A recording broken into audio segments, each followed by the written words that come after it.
consistent thing is constantly saying, read the early church. And you find a lot of people on Yep. the other side saying, no. It's funny to me when you hear a Roman Catholic say, history's on our side, you need to read history. What they mean is our historians are on our side. They're going to highlight what supports their agenda.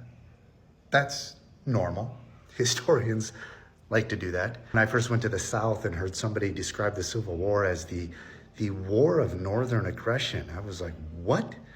No, it was a civil war. You guys are trying to protect, your institution of slavery. What are you talking about? It wasn't the war of northern aggression. We were trying to liberate the slaves. So obviously, history is going to be told by the historians to suit a particular plot and narrative. It's harder to read history in the context in which it's set.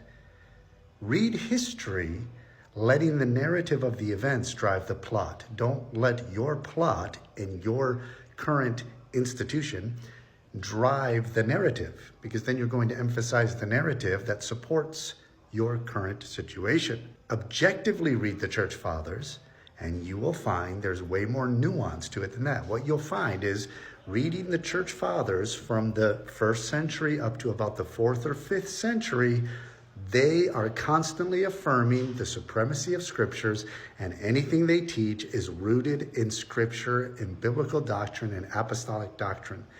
They are not going to try to make any argument outside of a solid case to be made built on the supremacy of the apostolic teaching, which is preserved in the New Testament. Okay, period. It is not until you reach the 6th, 7th century that you begin to see doctrines and dogmas taking shape that are outside apostolic revelation.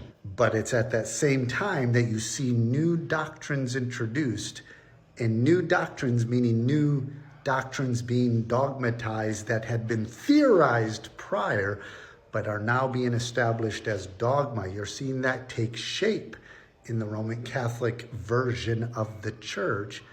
About the same time, you're seeing papal supremacy becoming a more prominent doctrine of that particular political entity. I, as a Baptist, have no beef with the early church fathers. They strengthen my faith as a Baptist.